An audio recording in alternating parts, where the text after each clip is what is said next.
Good afternoon, good morning, good day, good.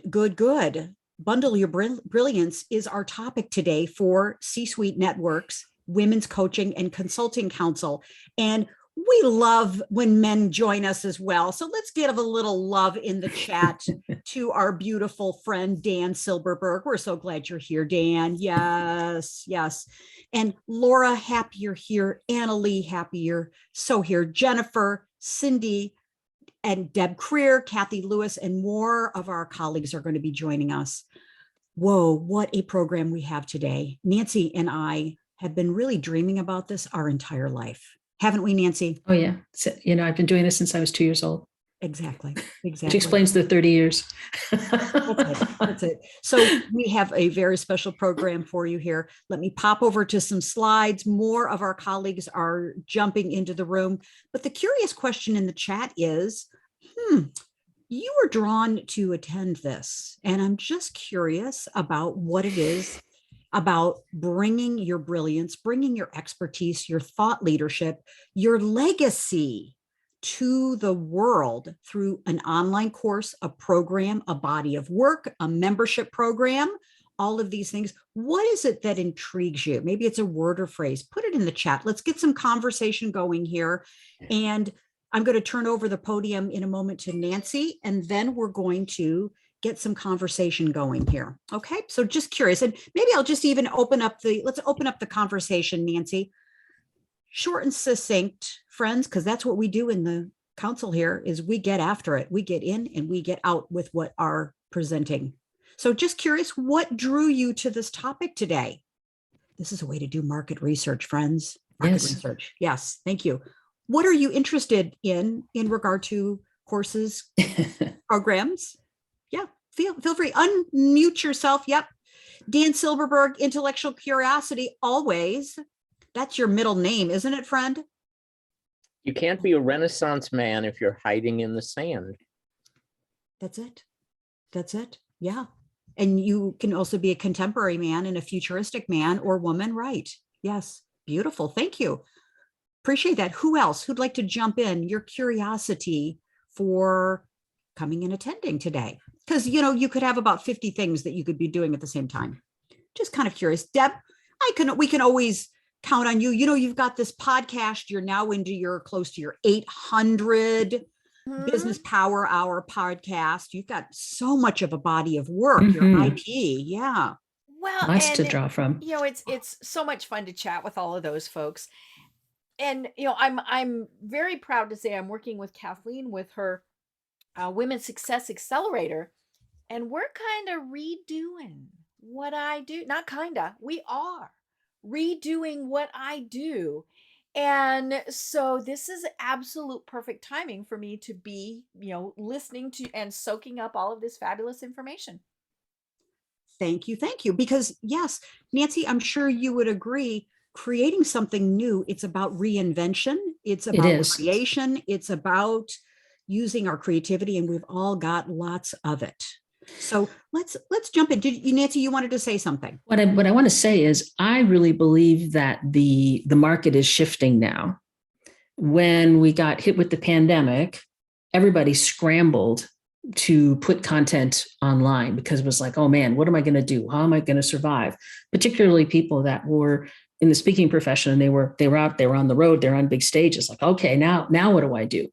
And then other people kind of came on board with it. Anybody with an idea, anybody with a computer can really create an online course. And I think that's a good thing, but it's also a bad thing because now I think there's this glut of mediocrity that is sitting online, and we're all getting weary of signing up for an online course only to find that it is the recording of somebody's webinar that they put a little snappy intro and outro on and said, here's my course, without really thinking through from a design angle, how to make it really work and be effective and not only hook people in, but keep them engaged so that they'll actually want to finish it. And I come at this from an angle that's different perhaps than some of the other people in this space, and that I've worked in creating training programs for companies of all sizes, from solopreneurs to Fortune 50 companies for my 30, now more than 30-year career. So I've seen a lot along the way. And I actually did my first online delivery back in the late 90s. It was this thing called video conferencing, where I went into a conference room, was in a TV studio, and it was then broadcast throughout the company. So it's been around for a while, and it's just gotten easier and easier and easier. The tools have gotten better, and more people can be engaged in this work. But what's gotten lost along the way is design. Yes. Now, if you decided that you wanted to remodel your kitchen, you wouldn't just walk in there and start pounding on the walls with a sledgehammer, right? You'd have a vision for what you wanted that new kitchen to look like. You'd have a plan. You'd actually have an approach to how you're going to go about getting that work done, whether you're going to do it yourself or you're going to hire contractors. You had a whole approach, a whole methodology, and more importantly, you knew where the heck you were going. And that's something that's missing in a lot of what happens in how courses are designed. And that's what I like to bring to the party is go, well, let's look at this from a design perspective. Now, I've got some slides with me today, and I'm probably going to pop in and out of them because we're such a small group. My gut is telling me that this should be more conversational in terms of where people are and what you're doing. I'm seeing some people are already in studio getting ready to film and thinking about it, and we have everything in between. The first thing I want to just kind of present to you is this whole idea, if they build it, will they come? And that is the scariest part that people have in this whole process. And there's two schools of thought here. It's, well, I'll sell it, then I'll build it. And the other side of it is, I have to wait for it to be perfect, and then I'll put it out into the market. And what I would like to suggest is that you do something that is somewhere in between, that you do some research at the front end, even the simple poll like Kathleen did at the beginning of our conversation today, a way to get a pulse check on, is this a good idea? Is my market interested in this? Do some primary research, and then really think about, what is it going to take for me to get from this idea to implementation, and plan for how long it's going to take to build it. And maybe even add a little bit of a buffer, because for most of the people that I work with, this is not your primary work. In some ways, this is just another project that you're bringing in. So you have to figure out how you can have it into your workflow so you can stand something up as quickly as possible that's going to be effective. And when we're looking at this, there's like a big picture place to start from. There are different business models that you can consider. And since this is the Coaching and Consulting Council, we are not necessarily going to want to do something that is an on-demand course only. And when I say on-demand, think of it as independent study. That's somebody sitting down at their computer and they're just consuming the content on their own. Whereas a live online is a setting like this, where we're in a Zoom or Teams or Google Meet, pick your platform type of a format. What is becoming more and more on trend now is people doing membership programs, where you set something up and you have people working with you, and it's a monthly charge, and you do a series of programs. Some of it is training, some of it is Q&A, some of it is hot seat type of coaching. But that seems to be where things are falling now. There's also the opportunity of building this into your group programs, or if you have more of a high-end, high-touch type of an offer. So you want to look at it and think about, okay, what I want, what is my expertise? Who am I going to take it to? And then what are the potential options in terms of how I can put this together? And it all starts with having a good plan. And I'm not going to dig a lot into this, but in other conversations that we can have, I'm going to talk mostly about this sort of discovery and the design blueprint phases, because those are the two most important parts of the process. People want to immediately jump to creation without thinking about who's it for and really how am I going to build it. So I like to start doing a little bit of a deep dive discovery, my scuba diving times. And you want to look at what makes you unique. Who do you serve? How is your program going to impact them? And what do you want them to know, do, and feel? And that is the key question or questions that you want to ask throughout what you're doing. What do you want to get them to? The whole idea of beginning with the end in mind, it applies to creating a great program.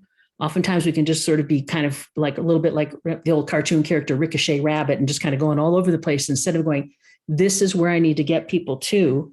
Because if you know where you want to take them, figuring out how to get them, it becomes a much more straightforward type of a process. And I'm going to quickly just go through, you would do a little research online, what's already available, what are your competitors doing? But I would also encourage you to look at who is your target market buying from now and what are they willing to spend on those services? Because if they're willing to spend 5 or 10 grand with somebody else, they're probably willing to spend that with you as well. Interview people. I like doing focus groups because ideas, they bounce off of each other. People kind of, one idea feeds another idea, feeds another idea. And this is that sort of early on research that I was talking about. Then you want to look at your content. What do you already have? So I know that Kathy Lewis is here with us today. She has a treasure trove of content from all of her years in broadcasting, all of the shows she's done, all the people that she's encountered. So there's quite a bit there that she could mine and figure out, well, what could I do and how could I turn this into some type of an ongoing program? Then you want to come up with an inventory of it. And this is happens to be my own part of my own inventory. And I like to put this into a document with hyperlinks out to where the files actually exist, so that when I get ready to create, I don't have to go, where's that? I know I've got that presentation, but where that, what? I can just get right into it and get to work. Then we want to think more about design. And I'm going to just pause here for a minute and see if anybody has any questions or thoughts, because I'm happy to we can take this in just about any direction that makes sense for everybody that's here with us today.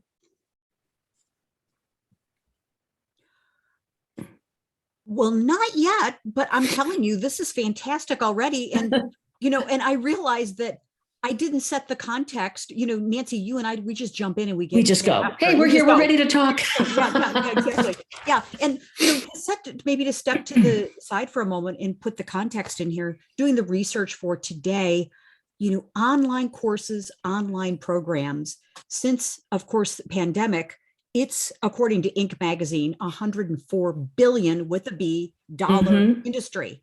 And it's the industry that people really aren't talking about. Well, we're talking about it in our council. Yes. And so the market opportunity, the market timing is so fantastic. And to be able to expand our reach, our depth and our breadth, and to use everything, all the current stuff that we've got. We've been creating all this content.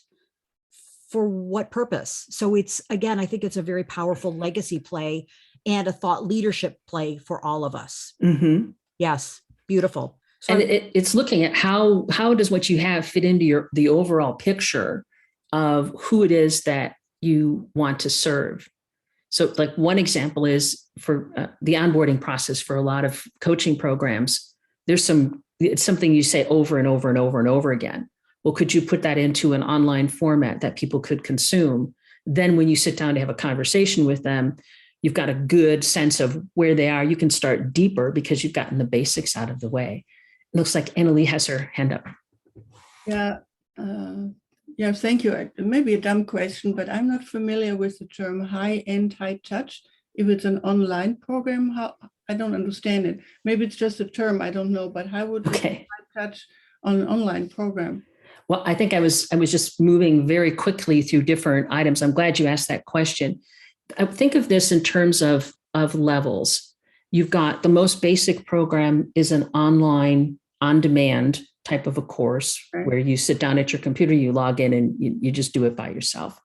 Then you have a live online course, which is being on Zoom. So you're present, you're there, you're able to ask questions. And then when you take people into a group, part of your group, you can have an online component. So they kind of build on each other. So you're working with people in a group, and you might also be offering online courses as part of the group work. So maybe they have an assignment to go and take a course before the next session. When I talk about the idea of high end and high touch, that's where you have a VIP program. and where there's one-on-one work and perhaps a retreat. But built into that, you might have some online course components along the way. So hopefully that kind of clarifies how I see these. And it's really different levels of interaction that you have with your clients. And of course, the more of our time that we put into anything, the dollar value goes up, because even though I think Einstein said that time is an artificial construct. If that's the case, then why don't I have enough of it? So fabulous, Nancy. And, the things that, if we also think about what the market opportunity is for all of us, is these types of courses and building a portfolio approach, of course, and Jennifer would resonate with this as well in the financial services business, is having different choices and different entry points for people to work with us and for us to guide them. So having this kind of, mindset and model, online courses and programs, is we're getting access to more people and expanding the opportunity for people to work up the ascension ladder with you. And as you were saying, Nancy, to be able to work at us at a premium level, which is the one-on-one VIP customized kind of relationship. Absolutely. But, to really think about this provides, and I've got a slide on this, we don't need to see it, but passive income, setting you up as a thought leader, repurpose your content, reach more potential clients, opportunities, different points for people to connect with you in their journey. And also you get to establish your brand. You get to say how it goes. Exactly. So there's so many wonderful opportunities here. And you're not leaving your business success to chance. And there's not this idea that, well, I can replace everything I do online. It's pretty unlikely in the type of work that we're all in. There needs to be some time where you actually are working with people directly, or there's certain types of skills that you can't teach completely online. You have to look at, does somebody really need to practice this? So there's a little example from a whole nother place that I operated in, but I worked on a welding curriculum for Pacific Gas and Electric. There were certain parts that they could learn doing an online course, like all the math required to do that work. But eventually they had to pick up a torch and weld a gas pipe. And that you can't do online. So think about, how does that transfer to the work that you do? What does somebody need to practice? It's like, you can teach presentation skills, but somebody actually has to deliver a speech and get feedback on how they deliver their speech, right? So it's really looking at, how does it fit in to the larger mix? What does it do to allow you to create a positive experience for your clients? How can it save you time? How can it save them time? And then what's the next step from there? I think the business model is inextricably bound with the project design, right? So an on-demand might be a $97 program or $197, but it's probably not a $49.97. Right.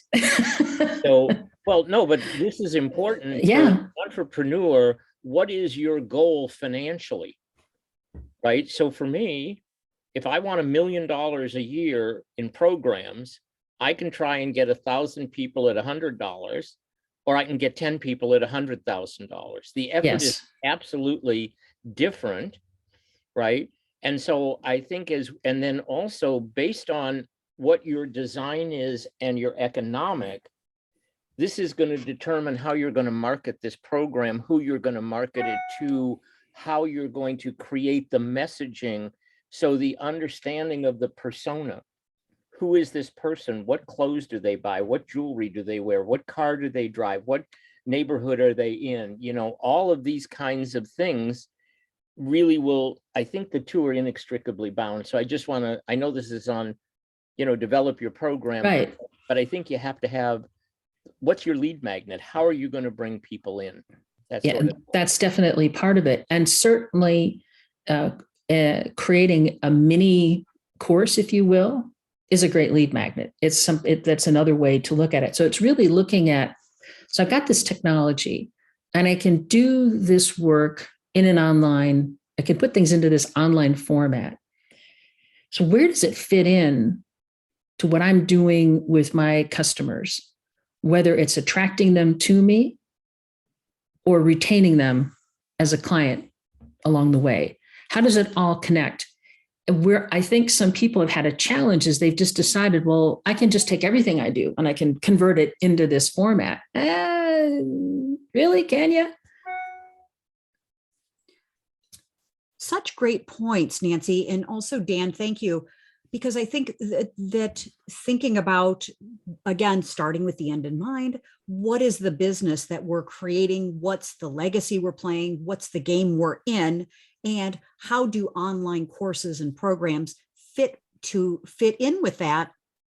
And how can we get more leverage, reach, and scope in our business where we're not having, where we're not the stopgap in our business, right, where we're constantly having discovery calls and consultations and all of that, that we could use this as a screening process and then use our funnel to be able to take those buyers of that course and then perhaps, using a tripwire, so to speak, or using some sort of, opt-in, upgrade, something like that to move people up to another level. Exactly. The tool wouldn't you say, Nancy, at the end of the day, these are really great tools. Yes. We should be availing ourselves of.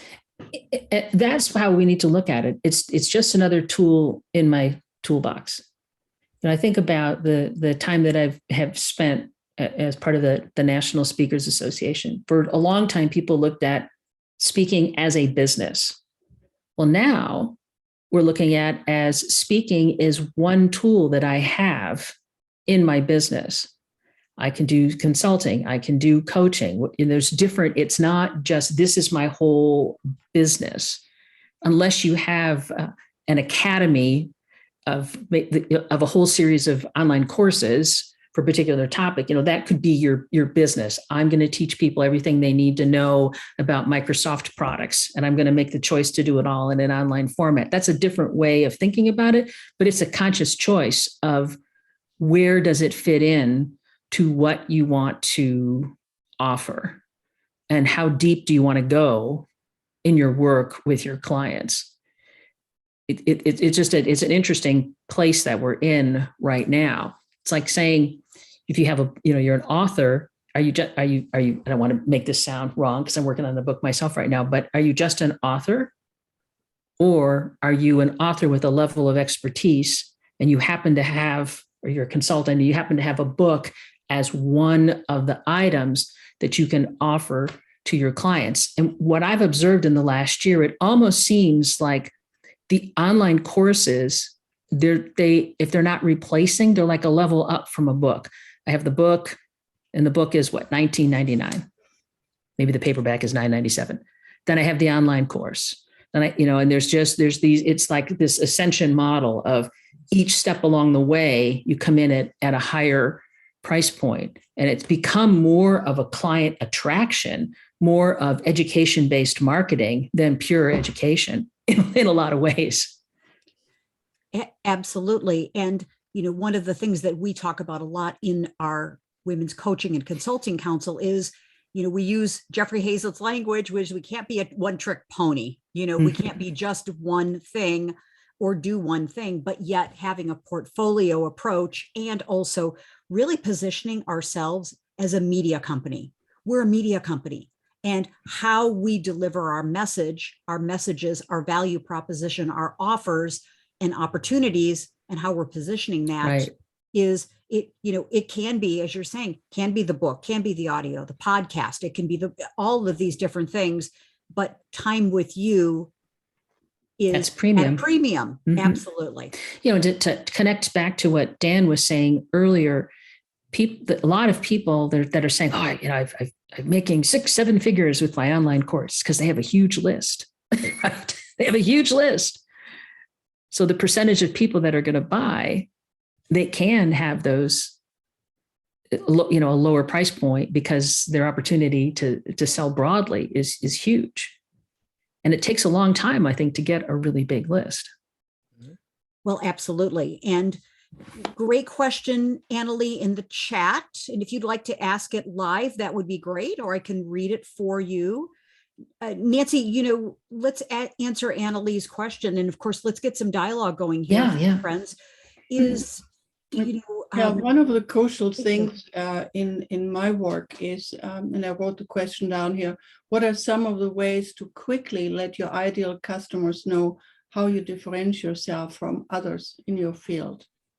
And that's probably not an easy question to answer very quickly because there's so many things, but if you have one or two ideas in what I could do better for myself, that would be wonderful. That's great. And I'd love to hear more about what other people think, because that's a marketing question, not as much an instructional or curriculum question. And that's my expertise is more in that part of the process. But what I have observed is there's what you're really looking at, trying to dig deep to find what is unique. And it could be who you serve. Is there something you do in the way that you serve people? These are the questions that I ask myself. How do I serve people that's different? And there's some folks out there that I know that I have a good friend, and she's an actor. So when she delivers her programs, she has the ability to become different characters. And my favorite one is when she does Q&A, often she'll come out like a fortune teller with a crystal ball and the turban and the whole thing. so she's using that. So that's more from an entertainment angle. But and I think it's a question that we have to ask. And I would love to hear what other people have to say, because it's just my perspective, but not necessarily my expertise. Well, I want to weave in after Dan jumps in and say, Nancy, in the course of creating a course or an online program, how do you then, within the body of a course, differentiate yourself, differentiate your expertise? How do you position yourself right away to say, here's why you should be hearing this from me? So we can talk about this as well. And Dan, you've got a point of view on this. We want to hear you. Yeah. So one of the things we know, if we do the research, 80% of people that buy courses never take them. So that's kind of interesting. Well, why is that? Because if I'm teaching people how to do Facebook ads, they will never, first of all, I'm not going to really give you the real secret. And number two, it's too convoluted and too complicated. So how I would differentiate myself in that kind of a market is done for you. You're going to pay me more money, right? So I've got a couple ways I can do it. I can tutor you over my shoulder. You can see exactly how I do my process. Or I have a team who will do it for you. Mm-hmm. I'm at a stage in my business, like you said, this is just a part of my business. I don't buy any courses. The only thing I buy is done for you if I'm going to do it. Now, I do my own curiosity and research, but I'm not doing that. So that's sort of one thing. Another thing to look at is lifetime value. So if I've got a really good depth of product, like I have a thing I can do for a year, I can put the course out and make it an annual course. But how do colleges do it? English 101, English 201, English 301. If I'm looking at the lifetime value in 4-week chunks, nobody gets overwhelmed. In 12-week chunks, that's a whole different story, right? So again, who are you serving? What's their time frame? What's their attention span, right? If I'm doing millennials, I'm probably doing something a little bit different than 55 and older. Yeah. You're communicating in your messaging, I think, is what will differentiate you. So if I look at, I can't give Annalie the specific for her business, but I would frame her in a world of spirituality, right? And there's Eckhart Tolle out there, and there's Michael Beckwith out there, and there's all these, quote, guru guys.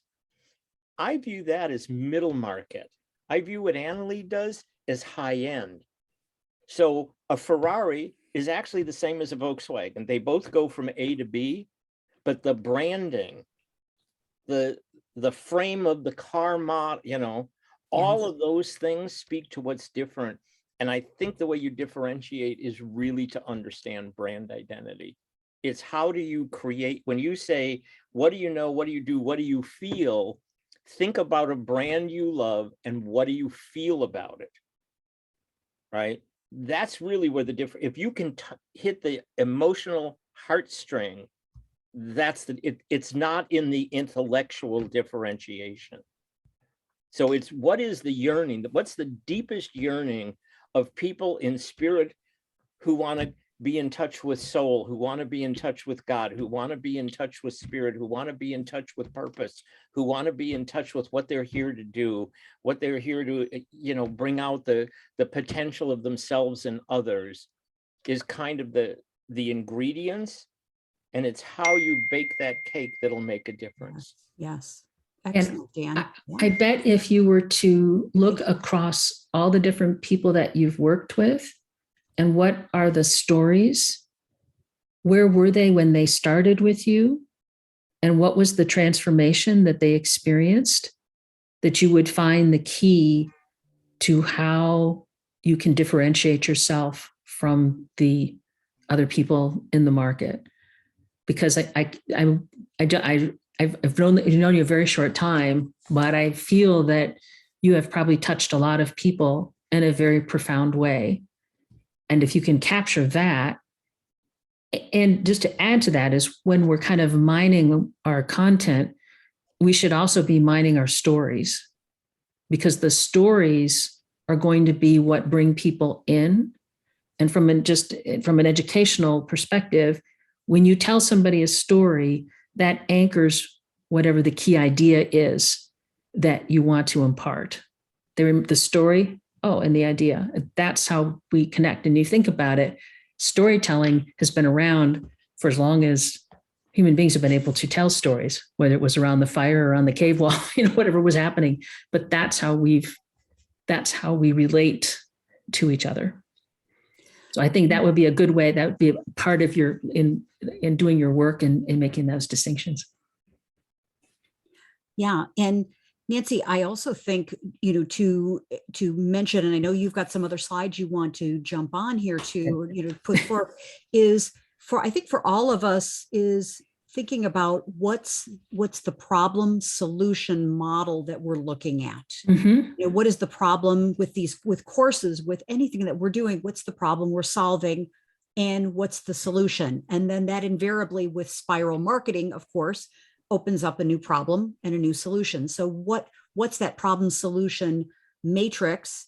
And also, I think specifically, Annalie, to answer your question from my perspective, is a good ask campaign, asking people, what is it that, as you said, Nancy, what is it they're looking for? What's their heart desire? Dan mentioned it as well, asking them, what are they dealing with? And thinking about how we can serve them with that, whether it's a course, whether it's the one-on-one, whether it's a program, whether it's community, all of these things, serve them what they want. And one of the key items that this raises for me that I want to mention, and whether we look at all my slides or not is irrelevant. I just think having good conversation is better, right? When I was working in the corporate side of things, people would come to the training department all the time and say, we need training because people aren't performing. And one of my favorite examples was a sales team. They had two different products, and they weren't selling from the company's perspective enough of, I don't remember exactly what they were supposed to say, X and Y. They were selling a ton of X, but they weren't selling much of Y. Therefore, they don't know enough about Y. So we need you to train them in all the features and benefits of product Y. Well, we're going in and we're doing our research, and we discovered they made twice as much money selling X. So guess what? We can teach them everything about Y. And unless Y is a perfect fit, they're going to sell X. The products were close enough where they could go either way with a client. So sometimes we try to train people when it's really not, the only thing training is going to solve is a gap in knowledge or skill. If there's other things going on, if there's motivation, if the tools are bad, it's not going to help. You could teach somebody how to use a tool, but if the tool sucks, they're going to be frustrated. So really, people in the first place, and then you don't have these 90% of the problems, or they hire the wrong people. Well, there's that too. Right. Yeah, it's a bad fit. They come in, they don't have the right, they don't have the right attribute to even be able to learn the job. Right. So Nancy, from your perspective, you have worked with large fortune companies, you've worked with mid-size, you've worked with entrepreneurs, thought leaders on working with them to guide them to create their courses and their programs. What are some examples of how thought leaders specifically, because that's who we're talking to in our group here, right? Thought leaders, coaches, consultants, trusted advisors, what are the kinds of courses that they're creating? Give us some food for thought here. Okay. What's the market happening? That was one of our promises of our program. Okay. We're going to share some hot tips. What's been interesting that's I've been doing a lot of lately is people will come and they've written a book and they want to turn their book into a course. And we always step back and look at it and say, do you want these items to stand alone and that they could consume either one, or do you want them to work together? And much of what we're finding is that we need to structure things much differently in the course. And there's also an opportunity to provide more examples, more tools, checklists, things that people can work with, and more opportunities for practice. And that's sort of the key part of when you're making that shift, is to look at, well, what are the opportunities to take people to a deeper level? Everybody comes at it with the idea of, I got chapters 1 through 10, let's go. Well, just, each module is going to be a chapter. And then it's like, well, wait a minute, let's step back and let's look at this and say, go back and revisit. The question, what are you trying to get them to? What do you want them to know, do, and feel? And then how are we going to get them there? And oftentimes, like, for example, I'm working with someone now, retired airline pilot. She wrote a book about mental health for pilots. I do not recommend reading it before you get on a plane, because that's what I did. Okay. I was like, oh man, how you doing up there? Smile big at the pilot when you get on the plane. You don't want him to feel bad. And in the book, she talked a lot about the problem in the industry and her observations that was going on. And then she had tips about what you could do to help yourself. Well, the course was for the people that were pilots or aspiring pilots. We're going to the college market as well as trying to do something with United Airlines. And what we found is they already know that there's a problem. They know that if they report an issue with mental health, they risk their job. So they already get that. We don't need to talk about that for a long time, because that's more of like making the industry aware. This was really targeting in on what are the key elements that you need to do. So in this instance, it's very different. So, and the other part of it is, I've got people working in a lot in the DEI space. The people that are going to buy the book or buy the course are the HR leaders that go, we have to bring this type of programming into our company. We really believe in this. It's really important. But the people that are consuming it are at a different level. So it's really looking at, you've got different audiences here. So the people you really need to teach and bring along are the employees that need to make this shift. But you want to convince the leadership that your program is the right program. So it's been interesting looking at how in these instances, how are they sold into a corporate market where the employees are going to be engaged in taking it. And it's often, those are very challenging. It's kind of like the things that everybody has to take. There's safety, there's sexual harassment, there's all these things everybody has to do. So working to make it compelling enough that you hope that you can drive more of a change in those initiatives. So it's really helpful. So one of the places is, how can you sell it into the corporate market?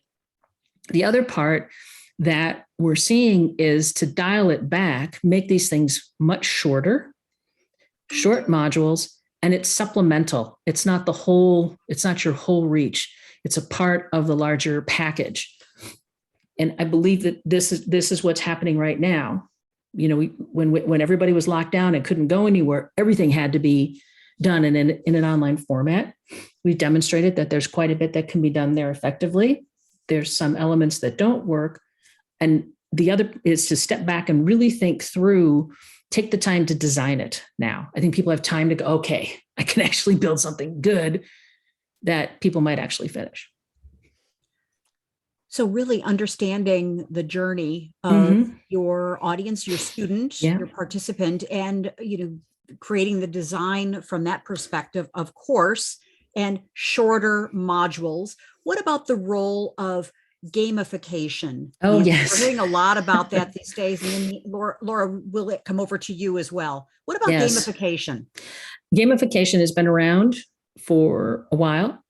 One of the challenges that entrepreneurs have is the most common platforms that people are on. And this is no disrespect to any of the platforms, but we look at Kajabi, we look at Kartra, Thinkific, Teachable, Newsendler. There's a whole slew of them out there. The way that they're set up, and so this is what everybody's been building because this is what the platform allows for, is show a video, do a quiz, have a downloadable PDF with an exercise. That's so terribly exciting, I can hardly stand it. Whereas what you want to look at, and this requires a bigger investment, but there's tools they're referred to as authoring tools. And one of the main players is a company called Articulate, and they've got two options, Rise and Storyline.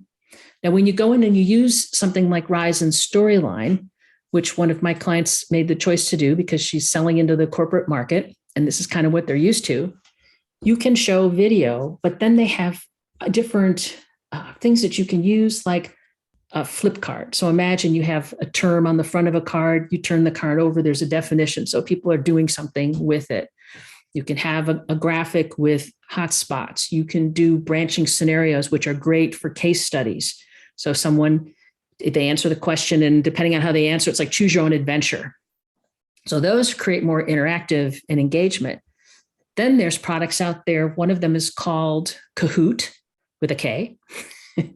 And Kahoot allows you to create quizzes, but the quizzes are kind of fun. You can add graphics, and you can add graphics to the quizzes that you do in Rise as well.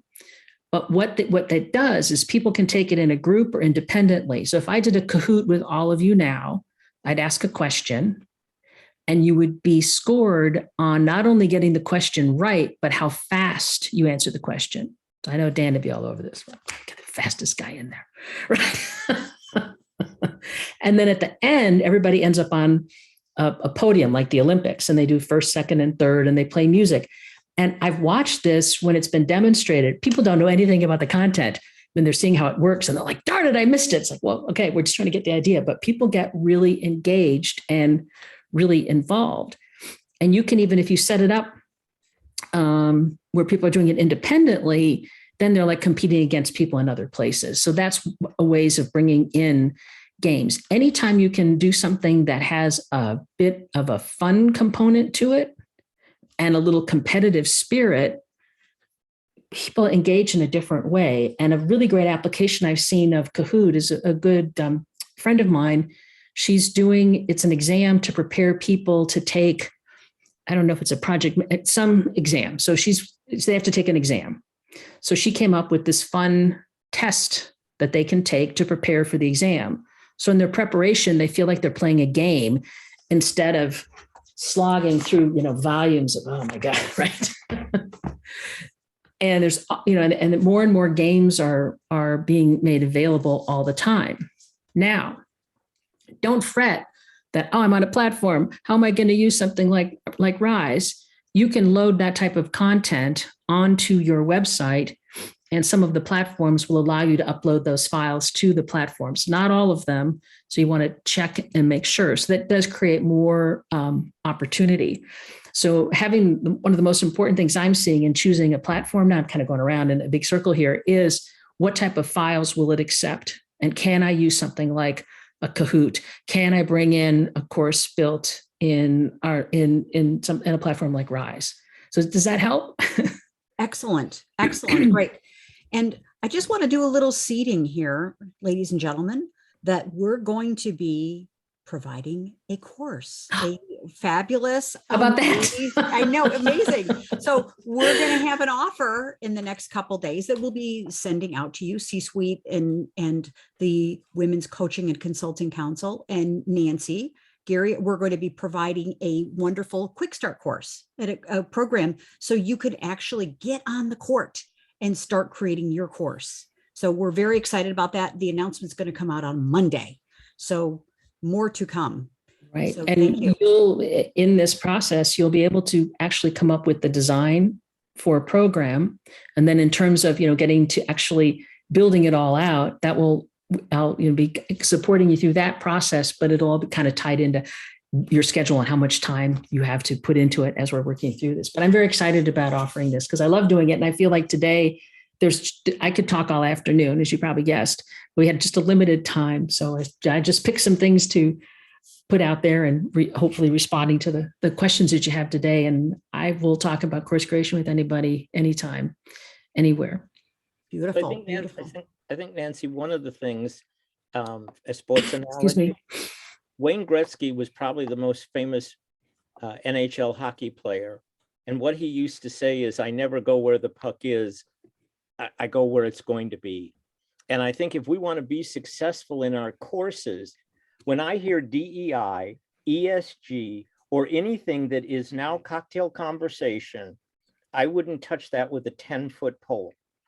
Where DEI is really going to get involved are people like IBM and big corporations. And unless you're a known name like Accenture and some of the, you're just, McKinsey, BCG, that's a waste of time, right? So, but if we looked at business today, whether you're small or you're large, what are some of the things?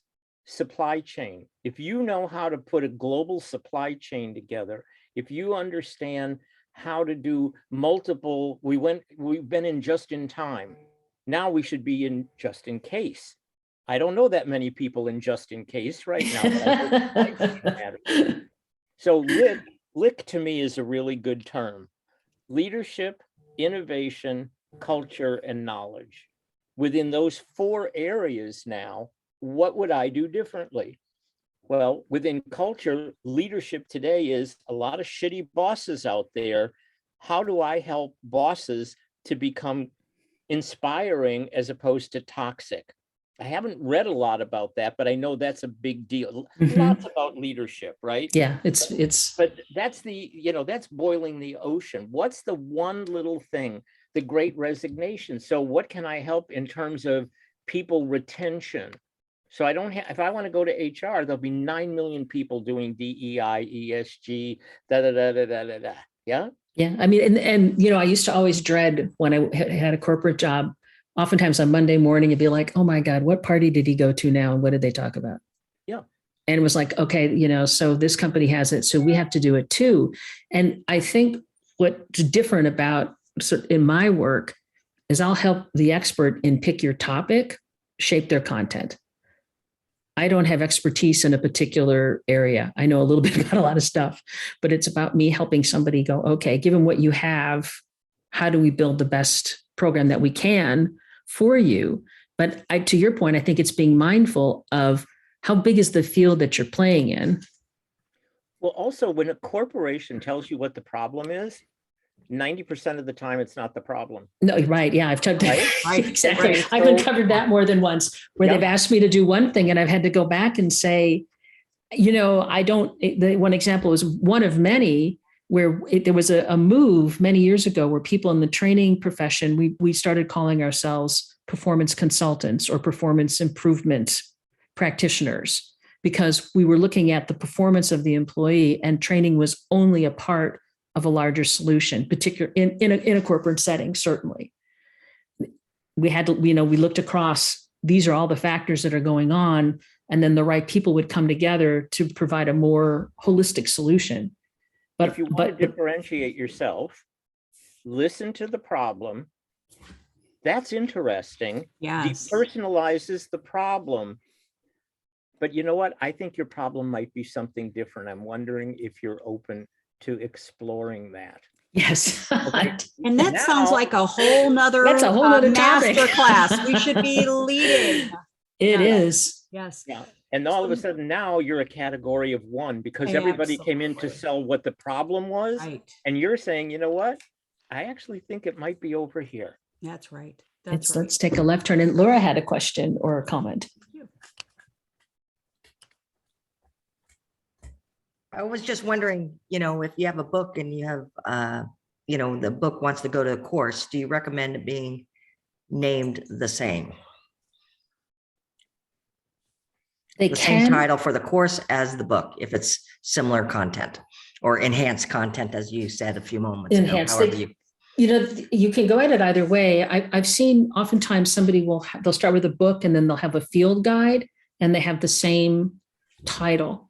So I think that gives you some consistency if you have a similar title.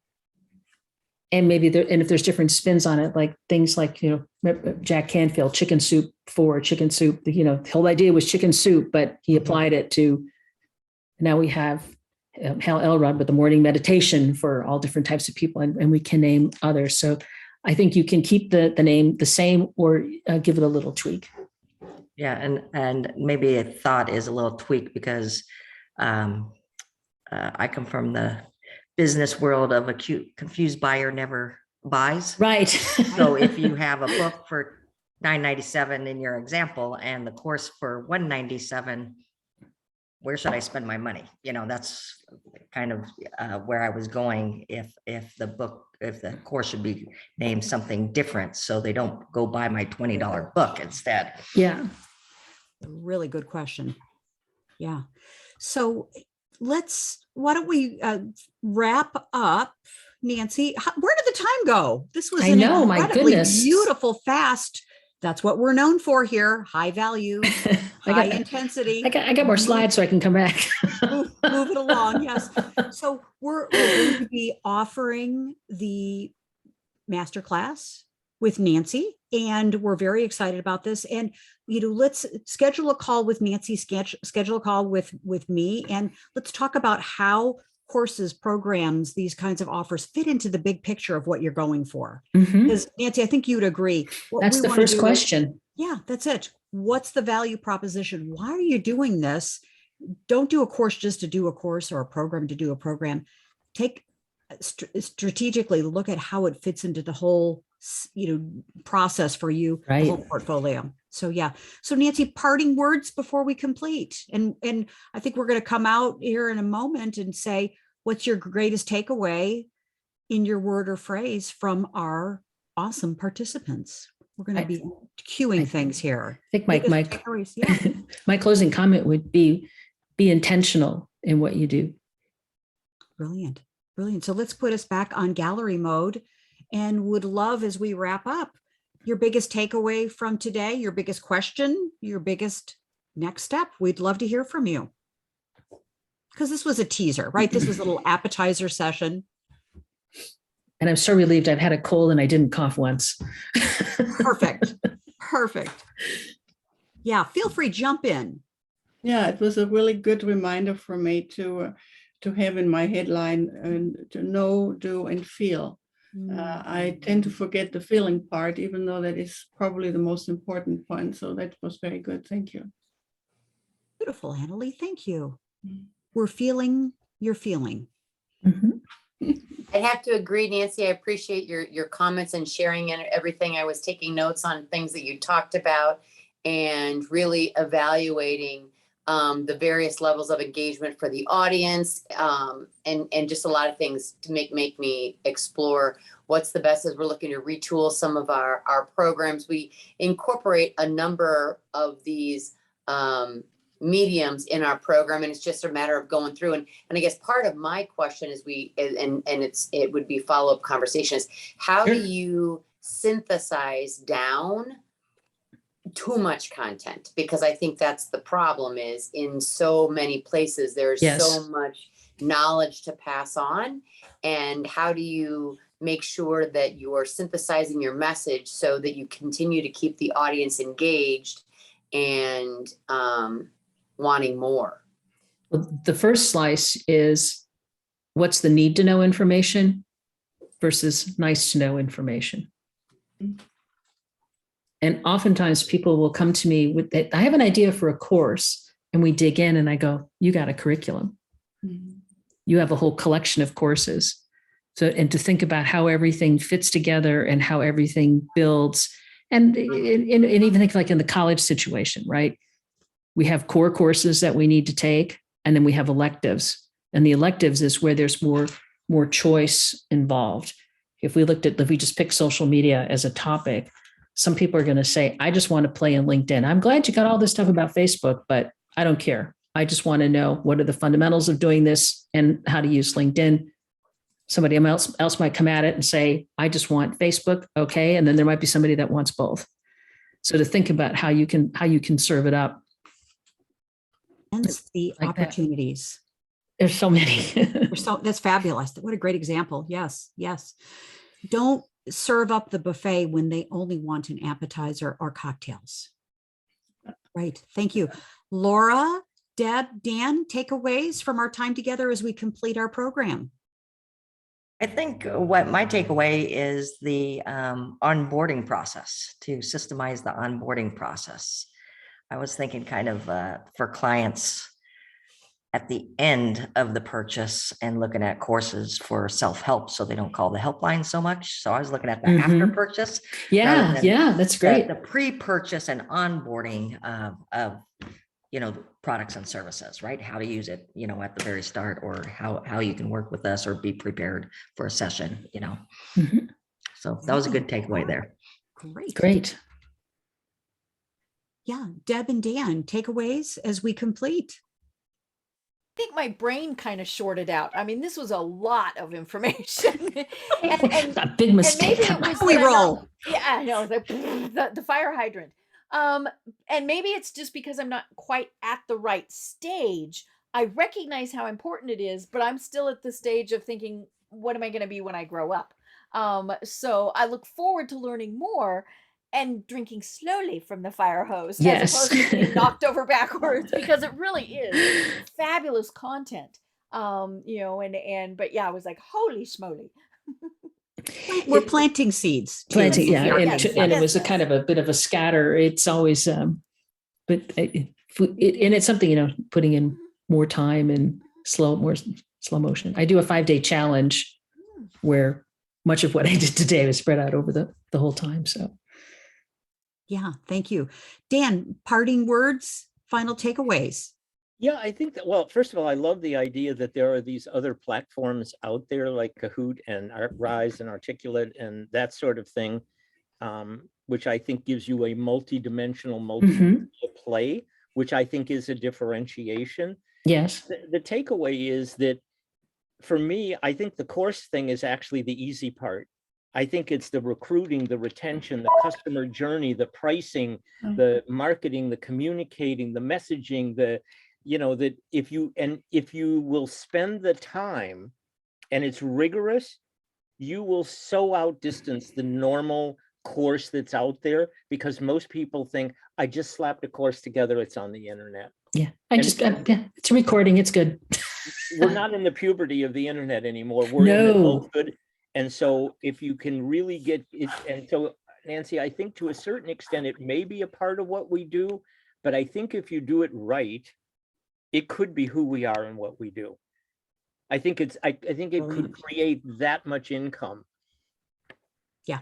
Yes. Yeah, because I think I like to look at a course as having multiple components. I don't see just the online box, but I just see this larger context that it all fits into. I mean, I'll just leave you with a business model. I'm talking with a gentleman in Europe, and the two of us are going to put a course together. It's $1 million for 10 people. And we're going to sell it to corporations on leadership. Now, whether we can sell it or we can't, I don't know. But because I was that specific about what my topic was and what my pricing is, Mhm. I know who it has to go to, and I'm going to have my list of the top 100 people that I think would qualify, because I think you have to qualify people. You want to push away suspects. You actually want to bring to you the raving fans that you can create. And so I'm in it 6 months now. I still haven't launched anything. So what you said was sometimes just get the damn thing out there and see what goes on. So I'm taking that. Yeah. Just start it. I mean, no one's going to know what's not there but you. So whatever my last parting word is, whatever you're pricing, triple it. Because, and I'll tell you why. When things are 97, 197, they don't have value in the customer mind. And Nancy, you mentioned the Ascension model. 98% of people who use that model fail. It's the descension model that works. To start with the top. What's your $49.97? So how do we know this? Well, again, if we look at car companies, I don't know if you ladies are design oriented, but Louis Vuitton doesn't have a Coach bag for $197. It's $55,000. And it creates this aura. And then you descend the model, because then you're building your platform. Yes. So I would say that's another thing, is really look at the descending, not the ascension. And I want to just add to that is, when you're building it, you want to start with the largest, the most complex piece and work backwards. People may come to you, they may start with you at a lower place, but you need to be thinking about what's the top level and work backward when you're building. Excellent. You write the introduction last. I know we got to stop. Lovely being with all of the ladies today. Well, thank you. Thank sir. you. So with that, please take yourself off mute. Let's give Nancy a round of applause, and thank you. Great. Have an awesome day. More to come. Bundle your brilliance. We're all in it for you. We're all in it for you and with you. Have a beautiful day. Thanks, everyone. Thank you. Bye-bye.